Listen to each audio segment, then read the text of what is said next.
for the next session of our PDX business series.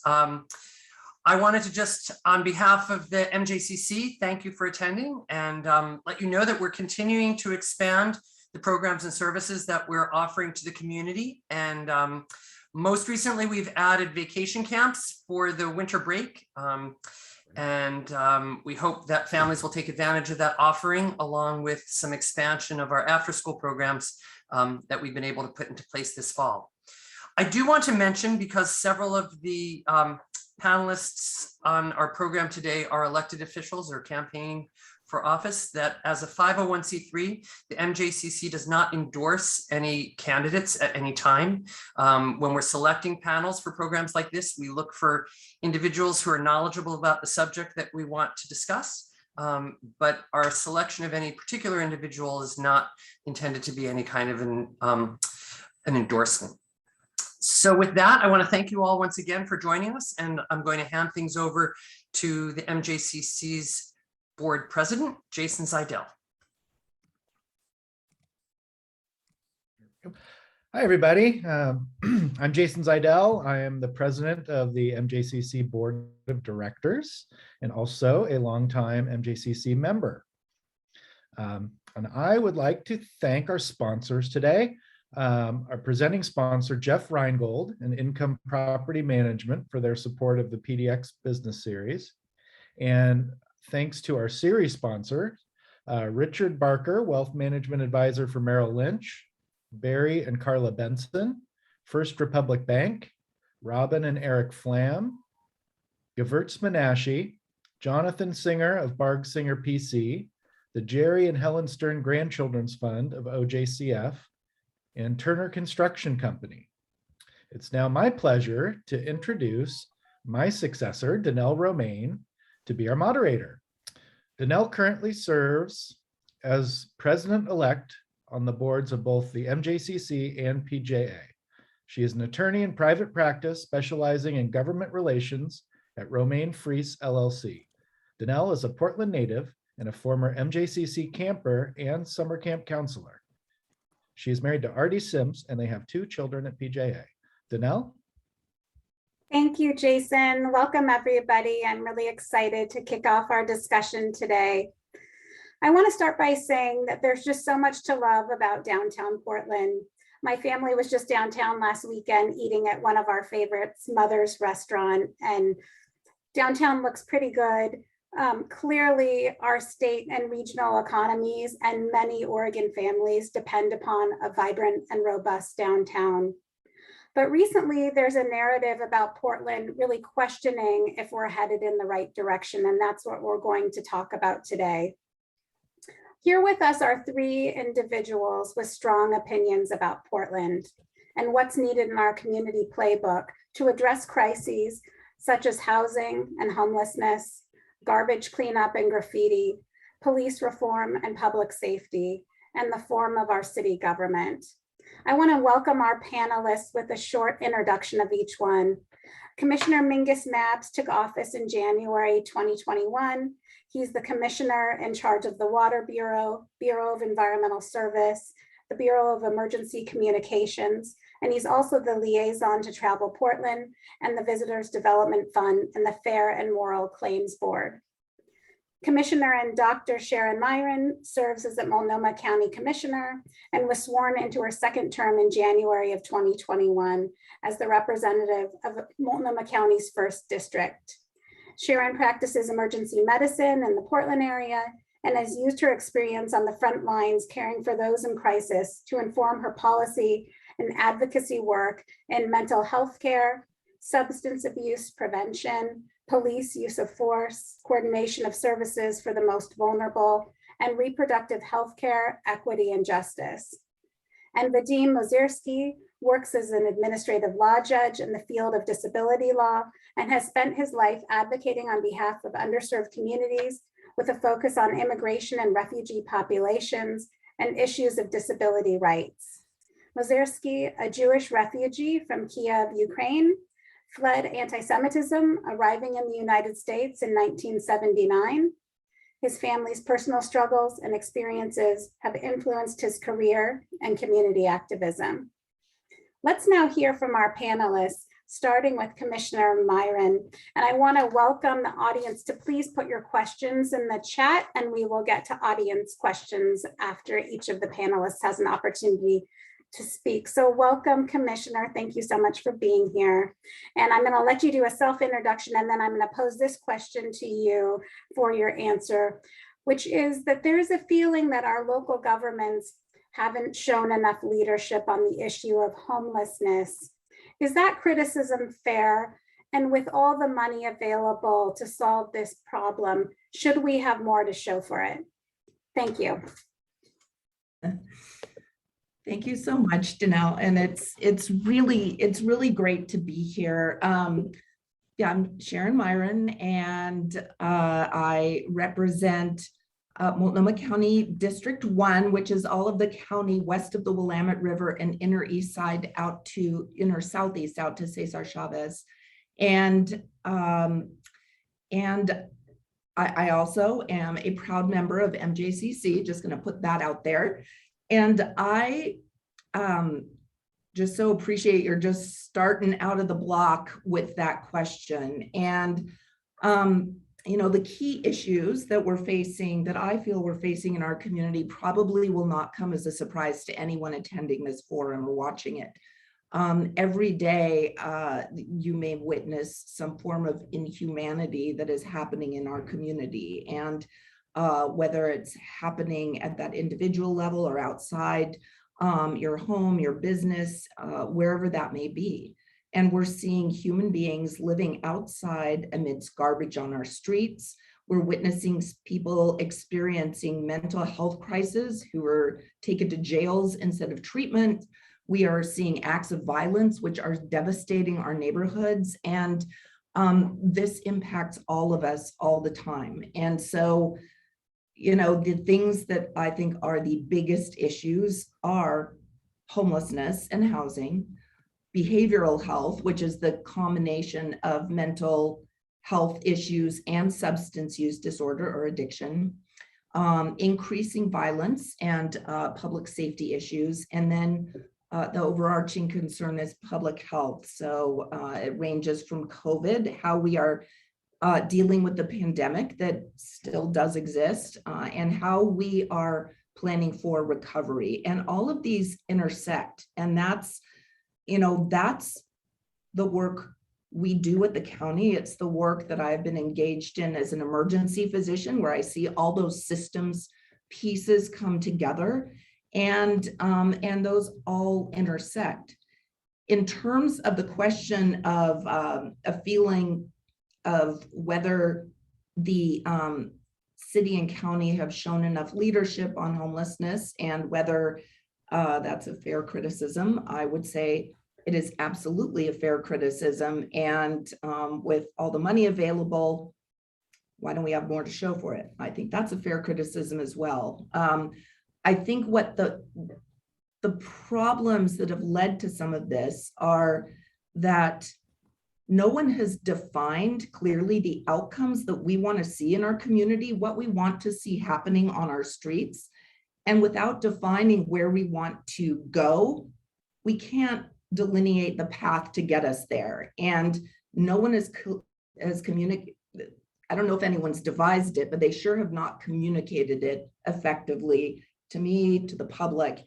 And I believe that's what leadership would actually look like. And part of the issue is there's no single point of accountability, I feel. It's easy to say, oh, you know, the city does the trash collection and pickup, so that's the main problem right now. Or to say, oh, the county does public health and mental health issues. Those are the biggest problems right now. Both of those things are true, by the way. But it's all of it, and we're all in it together. And part of it's because of our form of government, and hopefully Commissioner Maps may speak to that, because maybe he'll fix it. And also because we haven't defined, we have a joint office of homeless services, but we we don't speak with a single voice. So I believe if we ask leadership at the city, what is our goal? Where are we trying to get to? What will define success? I'm not sure you would get the same answer as if you asked leadership at the county what that goal is. And if we're not operating on the same page, don't have clearly delineated goals, then that's a big problem. And we do have a lot of money right now, and I would argue we're not holding ourselves to account over how we use that money. Thank you. Yeah, I think you've identified a really critical point with the lack of coordination between city, county, state, metro, and I think that's coming up in some of our questions from the audience too, and hopefully we can address that later, and maybe that can be one of the hopefully one of the outcomes of a conversation like this. Thanks so much. I'm going to turn it over to Commissioner Mapps to do the same thing, which is a self-introduction, and then I'm going to pose this question to you on a little bit of a different subject, which is police practices. Throughout 2020, there seemed to be a vocal consensus about reforming police practices and reducing defunding the police. Has the community consensus changed on that issue? You've made a point about investing more funds in public safety, and we'd love to hear your ideas. So thanks for being here. Sure. Well, of course, first of all, I want to thank everyone for bringing together this important discussion. I'm delighted to be here. And I also appreciate this really important question. Certainly one of the things that got me into this position is concerns about public safety here in Portland. You know, I'm both an African-American and a single dad of 2 young grand boys, and getting public safety right matters to me because I truly have skin in the game. And I think that we all have skin in the game in terms of providing effective and fair public safety services. And if I recall right, your question is, has the conversation around public safety evolved over the past 20 months or so? And I would say it obviously has to some degree. I think it's evolved in a way which makes a lot of sense. You know, I think if we go back, what would it be? Certainly about a year ago, you know, people were out on the streets demanding accountability and reform of our policing system. I think that commitment still remains there. At the same time, I think that given current realities, people are also concerned about other aspects of public safety. You know, here in Portland, we have crossed a grim milestone in recent weeks. We've had more homicides so far this year than at any time in our city's 170-year history. I expect us to end the year with more than 80 homicides here in the city of Portland, which is astounding. If we go back just 5 or 6 years ago, we had something like 16 homicides in the city of Portland. Something has profoundly changed, and I think there is a recognition that the facts have changed on the ground recently. I don't think that means that Portlanders have given up on the idea that we need to reform our police department and emphasize police accountability. But at the same time, I think there's a real awareness of the need to provide for basic public safety. And here, you know, I think there is some good news and some bad news. You know, some of the bad news is that our public safety system here in Portland is frankly broken. For a city of our size, you'd expect us to have something like 1,200 cops. In practice, we have about 800 police officers today. And there's probably a correlation between the undersizing of our police department and the fact that we see homicides and traffic deaths at record highs. At the same time, you know, I think that we need to grow the police department. And in the past year, this council has taken important steps towards stabilizing the size of our police department. At the same time, we're deeply committed to accountability. So I believe that every new police officer that we hire moving forward will have a body cam on his or her shoulder. I also think the work of fundamentally reinventing police is incredibly important and will be part of Portland's future. One of the things that we did in our recent budgeting processes is to expand the Portland street response teams, which I think is an important step forward. One of the mistakes that we made as a city in terms of public safety is to make cops our first responders for houselessness issues and mental health issues and poverty, which is insane. This is basically the same thing as sending out a Marine to fight poverty. It just doesn't work that way. On the other hand, Portland Street Response is, I think, a great and innovative response to the current realities that we face. One of the other exciting things that's coming up over the course of the next year or so is we'll be expanding our unarmed police officers, what some of you probably know as PS3s. I think the future of public safety in Portland will include folks out there who are part of the police bureau but are unarmed and are really about trying to help people solve problems before they actually become problems. And that's, I think, the kind of public safety reform that Portlanders wanted 2 years ago, and it's certainly the kind of public safety that I think Portlanders want today. And I'd love to dig into this more, but I know we're short on time, so let me turn it over to my friend Vadim. Let me just ask you, Oh, Commissioner sure. Mapps, I know that the city just authorized the hiring of some new public safety officers. What is the timeline, do you think, to get those people kind of up and hired and running, considering the employment issues that are happening in every sector? Sure. Well, what we've done here is we've created a program to number one, retain some police officers who might retire within the next 6 months or so. So I expect we'll be able to capture some of those folks. And then moving forward, it's very deep in the budget. But one of the reasons why we've had an undersized police department is in previous rounds of budget cuts, we actually dismantled the infrastructure that we used to hire police officers and to bring them on board. So we got rid of our recruiters and we got rid of our background checkers, which created this bottleneck when we tried to onboard new police officers. Tucked into the budget that we just passed, we have dollars for new recruiters and new background checkers. So those folks will be online and will help us expand the police department steadily over time. Now, if you look at the headlines, you probably have seen reports of hiring 200 police officers and maybe 100 PS3s without a clear definition of when those folks will be online. It will take time. This will not be something which is done in the next 6 months. I think when you take a look at the entire basket of public safety reforms that we're pushing for, it's going to take about 4 or 5 years to really reinvent the system and get it stabilized. However, I think something which is important for people to realize is that, frankly, for the last several years, our public safety system has frankly gotten worse. As we've become understaffed and we've seen a dramatic increase in crime. One of my other responsibilities is I'm the commissioner in charge of 911. And I can tell you there's been this imbalance between the crime that's out there and the resources that we have. I think we're, instead of things continuing to get worse, I think this is our pivot year in 2022. I think we'll do a better job at solving crime and preventing crime next year than we did this year, and I expect that to continue.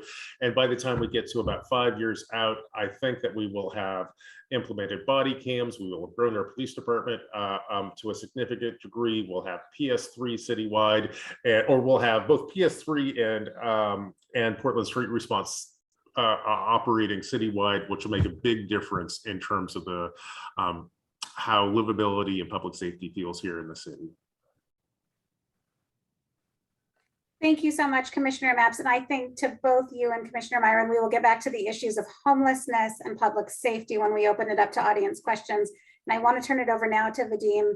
Welcome. Thank you for being here. And again, if you could take a few minutes to introduce yourself to the audience. And the question for you is, you've announced that you're running for city council against an incumbent, and we are not a political organization. So I just put that out there. Because one of your ideas is support for a change of the city charter and our form of government. And the question is, with all the crises that we've kind of touched on this this afternoon, why should changing the form of government be a top priority for Portlanders? Thank you, Danelle, for having me here and everybody else. Happy Hanukkah. I have been working in the various capacities for the city in various ways. So I've been on the public and the Citizen Review Committee, which hears complaints against the police bureau and also investigates some of the use of forces that occur from time to time. On the Portland Committee on Community Engaged Policing, which bridges the gap between the police bureau and the community. I have been on the Disability Commission for a couple of years, and most lately I'm on the Charter Commission, which is exploring ways to improve our city government. In my private life, I'm an administrative law judge for the US government, and I speak with a lot of people applying for disabilities, including some of the homeless people. So I think in those roles, I've had quite a holistic view of how our city is dealing with the crises that we're experiencing, both in the public safety field, as well as how we're dealing with the humanitarian crisis in our homeless community. And what I have seen from time to time, you have, of course, heard the siloing effect. And I see that all the time, where the different bureaus are not speaking with one another, where it takes several bureaus to get anything done. Even picking up trash entails coordination amongst different bureaus, between the county, between Metro, and the state in some ways. And those silos are endemic in our city government. It's within the bureaus, it's between the commissioners that we have. And part of that is because each commissioner is in charge of several different bureaus.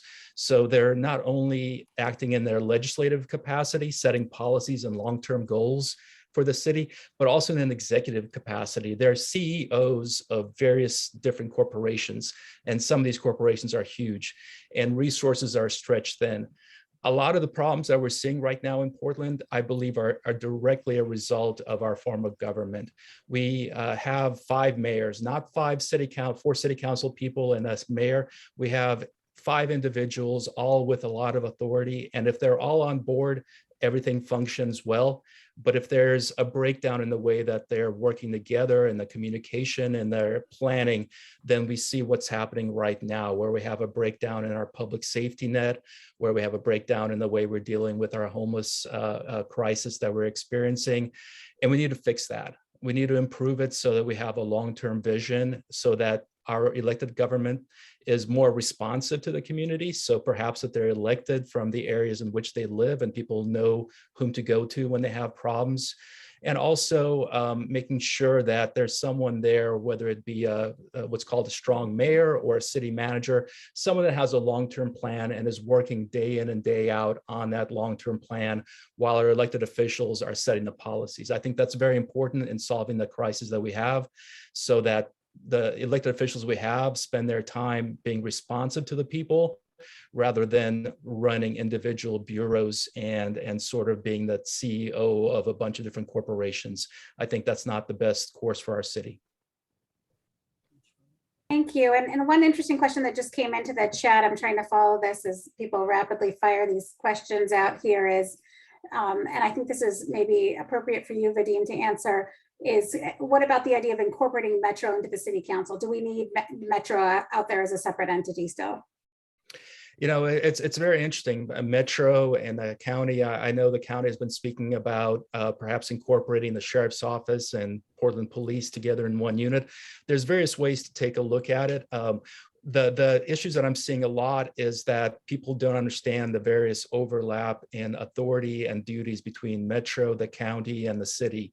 And we need to clarify those. We need to make sure people understand who's responsible for things like trash pickup, or for that matter, building more low-cost housing, and also the current homeless services tax that we have, how that's being distributed. I believe it's mentioned before by both Commissioner Meieran as well as Commissioner Maps that we need to have better coordination. We need to have better accountability as well. People need to know how our money is being spent, and they need to understand who is spending that money, and also what the concrete results are. And we're missing a lot of that. So when people talk about incorporating Metro into the city, or the county in the city, or the sheriff's office with the police bureau, at the root of all that is that we need to make sure that we get the results that we're expecting from our various bureaus and from our various entities that we have here. And people are just not seeing that. They know that a lot of money is being spent. They know that taxes are really high, but they're not seeing the results. And whether you incorporate them or not, that's a philosophical question. What we need more is for people to understand what the goals are, what the plan is, and make sure that our city is constantly held accountable to that plan. Thank you. And I see a question from Gary Martell in the chat, and I think this one is directed probably to you, Commissioner Meieran. How long should it take to define the proper outcome? It's fairly clear based on public surveys that people want homelessness to be addressed. I guess the question is, what do we need to do to get that right group together that includes all the relevant entities and also the community, because we obviously have a stake in this. So what needs to happen to really to get that plan in place? Yeah, and I really appreciate that, and it ties in a little bit. I saw that Richard asked a couple of questions as well, and I feel that, I know what the problem is. I think a lot of us, as I said at the beginning, know what the problem is. The entity that is responsible at the government level for implementing solutions to the problem that we all know is there has to define the problem in very explicit ways based on data so that we can identify what outcome we want to see, and then sort of the metrics or points along the way we want to get to that we continuously can reassess to get there. And what has happened is that there are so many different bodies that are coming to try to opine on this work. So the original group that was supposed to provide policy input to the Joint Office of Homeless Services was A Home for Everyone, and that was supposed to be a coalition of nonprofit leaders, philanthropic leaders, faith leaders, business leaders, community members, people with lived experience of homelessness, a whole group getting together to inform the policy that then the Joint Office of Homeless Services should invest in. And then the budget approved by the Joint Office of Homeless Services would be voted on and approved by the city council and by the county commissioners. So that's sort of how it should work. And in an ideal world, that body would be broadly inclusive, include representation from all of those groups that I mentioned, plus public health, plus behavioral health, plus garbage collection and homeless urban camping cleanup and all of these different groups, but it didn't. And so that's the official body that is supposed to be informing policy. So that is one of the issues. And so there's sort of a very specific type of policy being directed. And because it's not doing a lot of the things that we as local government are not doing a lot of the things people want to see, or they don't see change happening, other groups have sprung up saying, oh, since they're not doing it, we're going to get our group together and do another group. And then another group will do that. I mean, I regularly go to different group meetings of different organizations and coalitions to have these same conversations. And I bring it back to, how do we get the one plan to rule them all, one group that actually has responsibility and accountability? And part of the problem is we don't have that. And so it's that clearly defined, the outcomes I'm talking about aren't the outcomes of like, yeah, we need to end homelessness, we need to get people off the street, like those kinds of things. It is, we need to see a reduction in the number of people living unsheltered on our streets to what's called functional zero, a number we can identify. We need to count the people living on the street and know who they are so we can tailor our interventions and get there, so we can be targeting our resources most effectively and showing where we're using those resources. Those are the things that I am saying I have been trying to see happen at the Joint Office of Homeless Services, that I have been pushing for at A Home for Everyone, this coalition group, and which have not been prioritized to date in those groups. With Commissioner Ryan coming on A Home for Everyone with me, it's been wonderful to have another voice sort of bringing this up, and a couple of other individuals are now coming on. So there is more of attuning to that, but up until now that hasn't been prioritized. And I just, in terms of the strategy of the joint office, we have 3 buckets where we can place what we can do with our money. We can, in terms of homelessness, it's prevention. That's the cheapest, most effective way to address homelessness in the first place, prevent it from happening. And you can do emergency interventions. You can give people help in their rent. There's a lot of stuff you can do to keep people housed. If they do become homeless, in an ideal world, you would want them to be safe and have shelter and get them services so they can connect back to housing as rapidly as possible. And then in the end, the third bucket is permanent housing, and we need different types of housing to meet different needs, including for people chronically homeless who have a variety of serious disabilities, including mental health issues and substance use disorder. They need deeply supportive housing. They need wraparound services, and it's something different for people. So we're allocating funds into these buckets. And in my view, the prioritization, there are 2 things. The prioritization has not focused on addressing the humanitarian crisis on our street, people living in literal squalor, which obviously impacts our communities as well. And it's a public health, public safety crisis.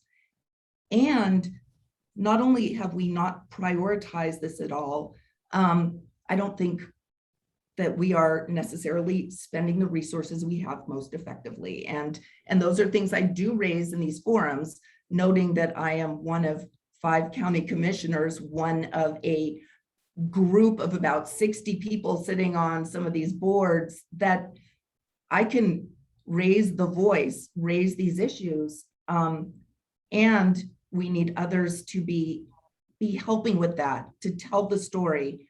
And I do see it from my perspective as a policymaker, as an ER doctor, and going out as a volunteer with Portland Street Medicine, caring for people on the streets.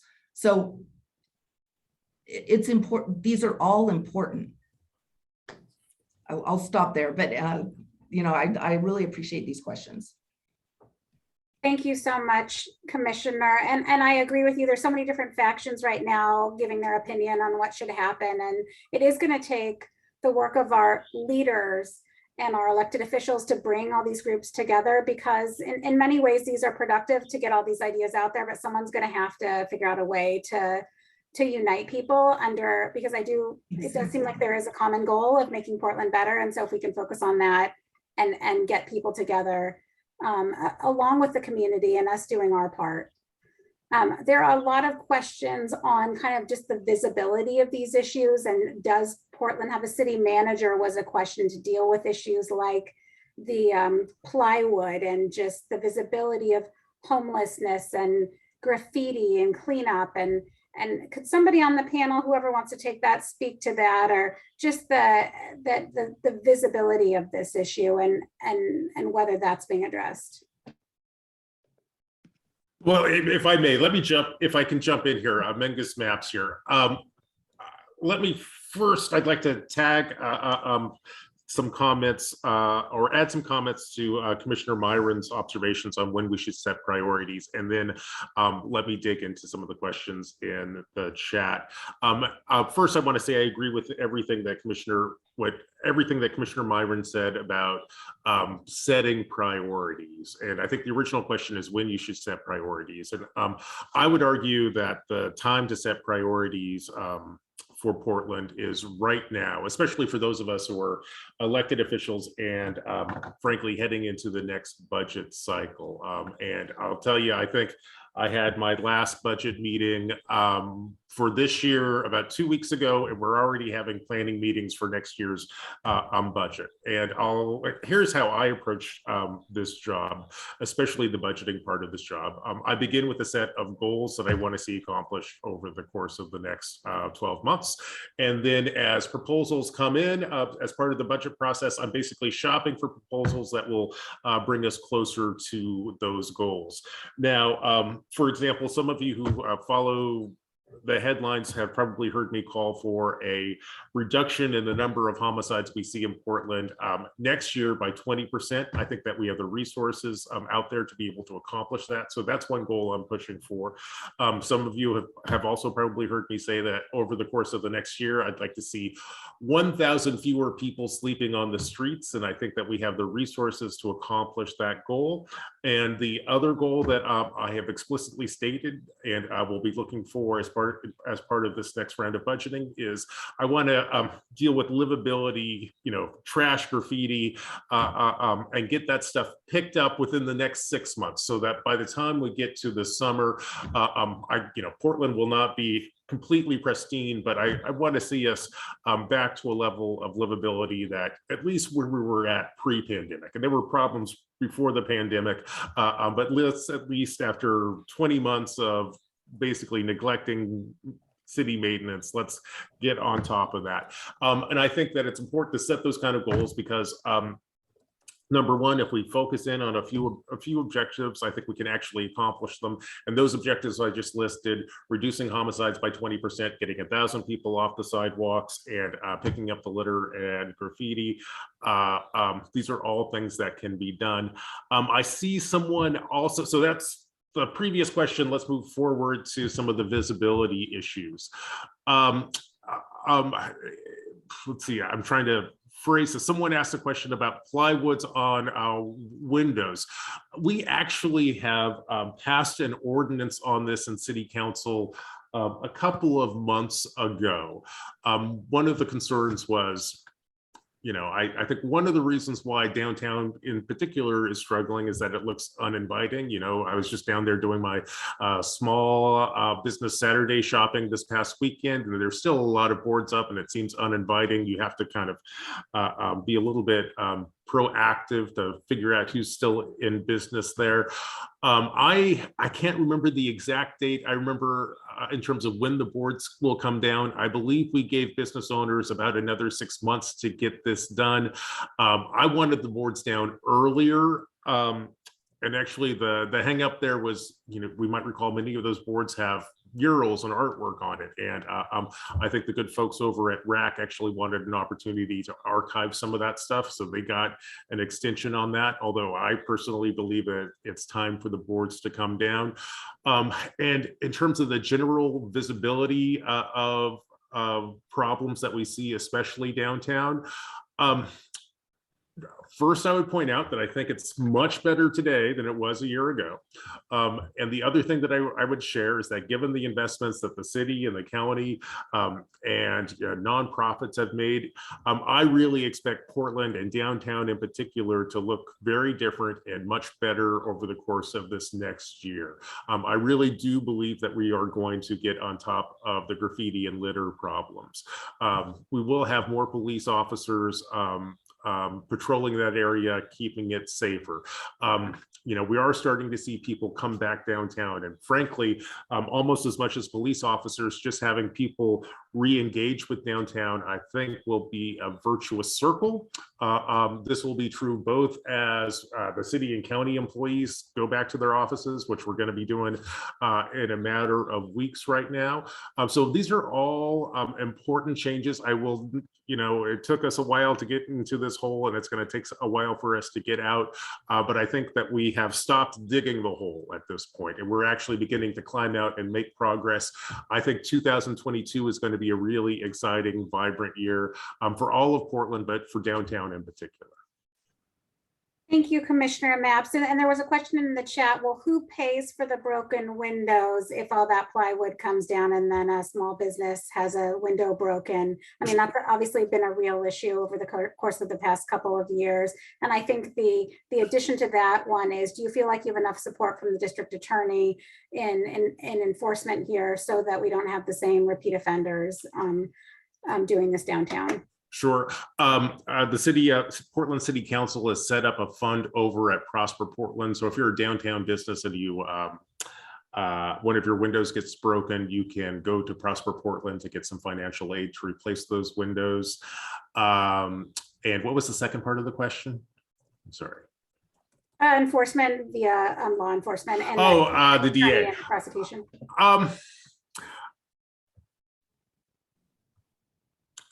I think that we're in a constant dialogue with the district attorney. I admire the values that the district attorney brings to this office.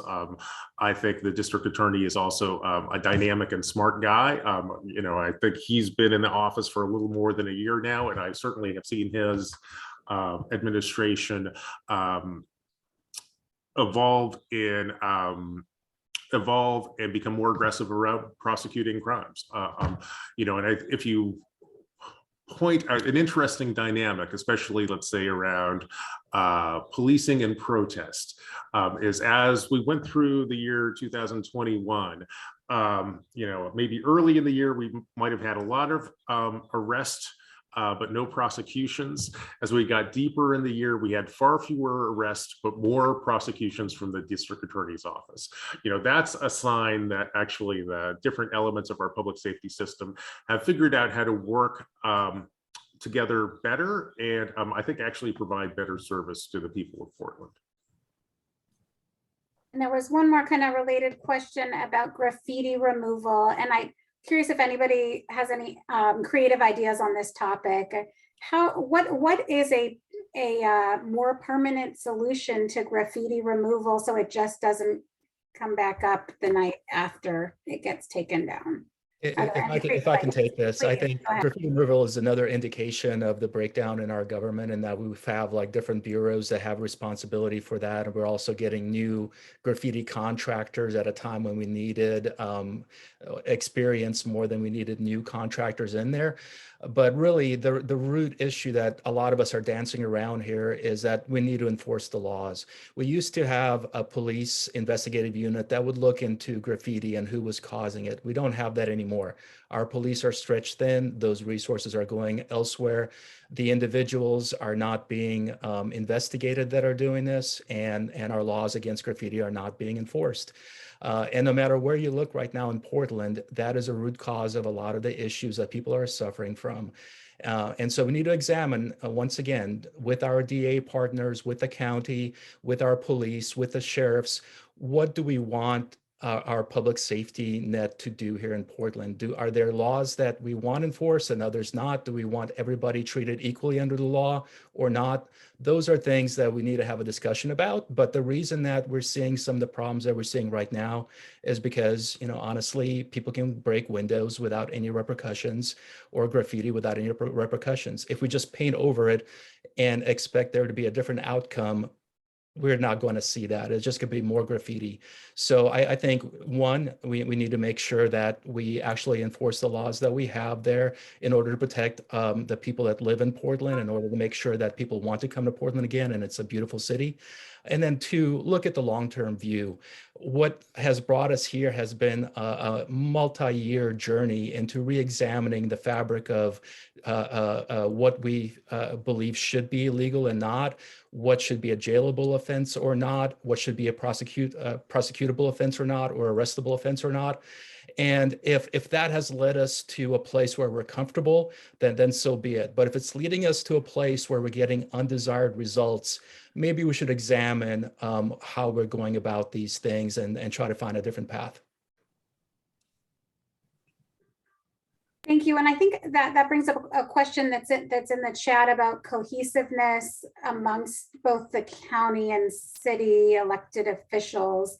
I mean, do you feel like, I guess to both commissioners who are here, do you feel like there is agreement amongst your fellow elected officials on the path forward at this point, or is there still, are you held back by internal disagreement? I was like, so I would say, and I will answer that question. I just wanted to get, there have been a couple of questions or comments about sort of reiterating the problems, which is a thing that always frustrates me when people do that without solutions. I do have specific ideas that I have proposed, specific a framework for this was now back in June, so it could have been done by now, but a 6-month framework for reducing the number of people living outside unsheltered on our streets. It is on my website at the county. I have a number of specifics. I would be happy to share any of those with any of you so that we can get to the solutions that I believe do exist. So rather than a lot, there are solutions. They're not easy and they're different than I think the direction we are currently going, but there are solutions. And that gets to the question that you ask of, is there agreement at our various, in our various groups? And there is not overarching, there is not agreement in my mind, but I'm the one that is, has not been agreed with regard to a number of these issues. And I think there is other general agreement about approaches. So it's too complex to say whether we agree or not on everything. I support supportive housing. I support a lot of the long-term solutions that have been shown with evidence to be the approaches to the long-term ending homelessness. I disagree with some of the ways that we're getting there, and I vehemently disagree with how we are addressing what I consider to be the urgent crisis of unsheltered homelessness. And I've seen in the comments here, I look at it as a doctor, I look at it as do no harm, I look at it as a healer and as someone who does not feel it is humane to allow people to live outside in this fashion. As a public health advocate who does not feel it's okay for these public health sort of vectors of, all of these different places with human waste, with garbage, with rats, that is not an okay thing. And that's something we should be dealing with urgently. And so I have been pressing for that, and my fellow commissioners to this point have not prioritized in the same way the approach that I would. And so we need to have those conversations.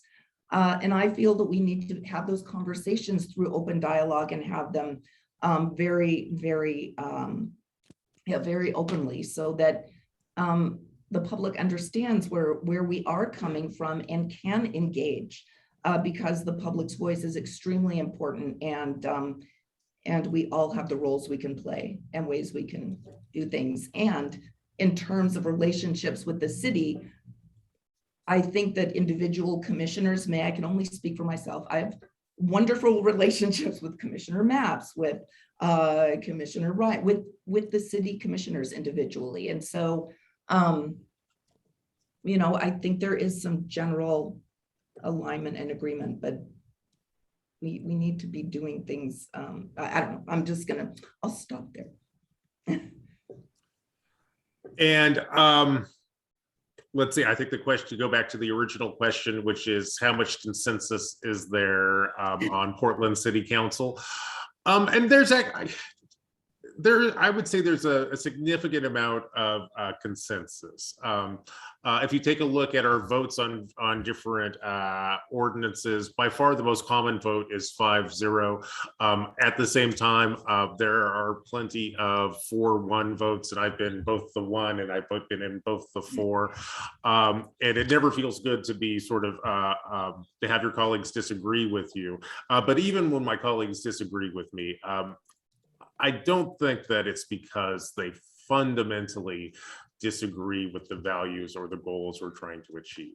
Usually if there's a no vote, it's because people have a slightly different priority or a different strategy for trying to achieve, you know, a safer society, less homelessness, a cleaner city.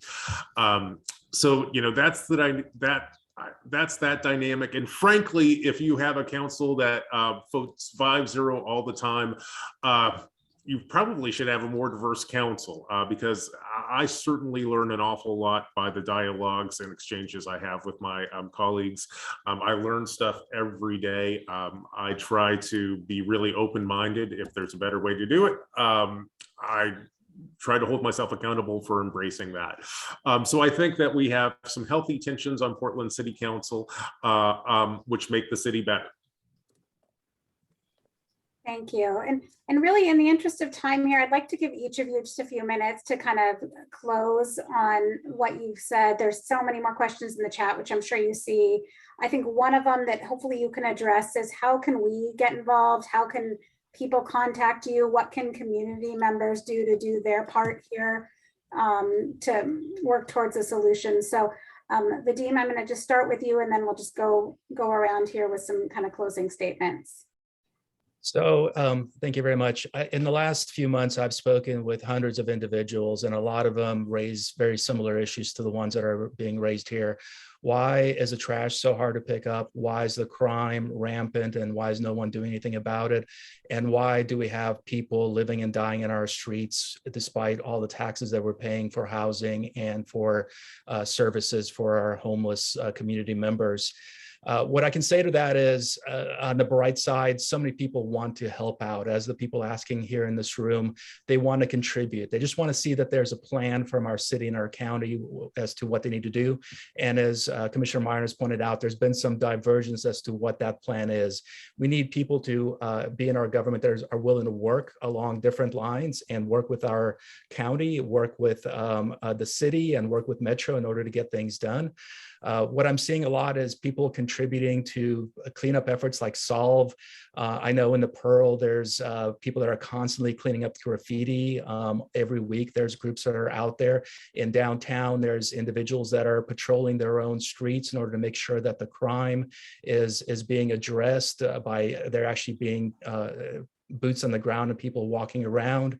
To give you an example, there was Dan Lenson in Old Town. Noticed that there was a homeless individual that was sleeping naked on one of the street corners. And despite people trying to reach out and help that individual and talk to the various service entities that are out there, nothing was done. And finally, Dan was able to reach that individual in a moment of lucidity, was able to contact her relatives, and they were able to come and help. So a lot of people are out there contributing. A lot of people are helping. They just need to understand what the city is doing. The covenant between the city and its residences and businesses is that we pay our taxes, we do our civic duties, but we need for them to actually keep our streets clean, to keep the crime down low, and also to address the humanitarian crisis in the homeless community. The people are doing their job, and I appreciate everybody joining in, and I'm sure people will continue to do their job. We need to make sure that our city and our county do their jobs. And I'm very heartened by the individuals that are here today, both from what I've heard from Commissioner Meieran as well as from Commissioner Maps. Those goals that I'm hearing about reducing crime, reducing homelessness, those are goals that we need to have so that we can understand whether we're succeeding or failing. Despite everything that's been going on in the last few years, we haven't seen those goals. So it's very reassuring that people are actually talking about it now so we can live up to a standard and make Portland the best city that we can. Thank you so much. Commissioner Meieran. Thank you. Thank you so much. I just saw my battery light went on. So if I like suddenly disappear, I have another laptop and I'll just reappear for a minute if I can. But I just want to say thank you for the opportunity to speak here today. And there were just so many, just going through the chat, there were so many questions I would love to respond to. Please feel free to reach out. I am very easy to get hold of. I'll put my email in the chat, and Saul or Danelle, you can send that around as well. And so I'd be happy to respond to questions. I also really appreciate Sophia made some comment just at the end, and has some really good some information that is important. And that is, right now, the estimates are that we have about 5,000 or more people living outside on our streets. We do not have places for these people to go. And frankly, some people aren't ready to go into housing, even a housing first model. And so the question I ask is what we are doing in the meantime, while we're working toward the long-term solutions to provide, it's reducing harm, to address the conditions that people are living in right now. And like I said, there's an approach that I have.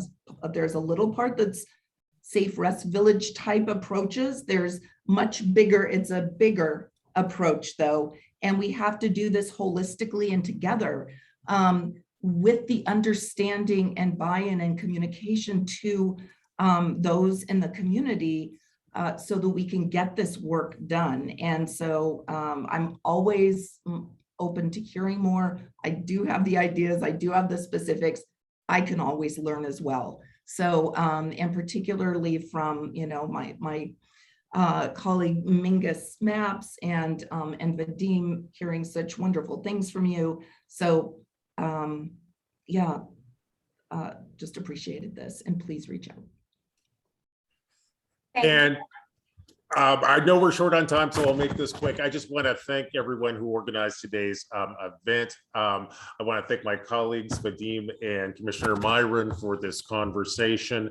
And I want to thank everyone on this call for sticking with Portland. I know the last 2 years have been incredibly tough, probably some of the most challenging years Portland had seen in our 170-year history.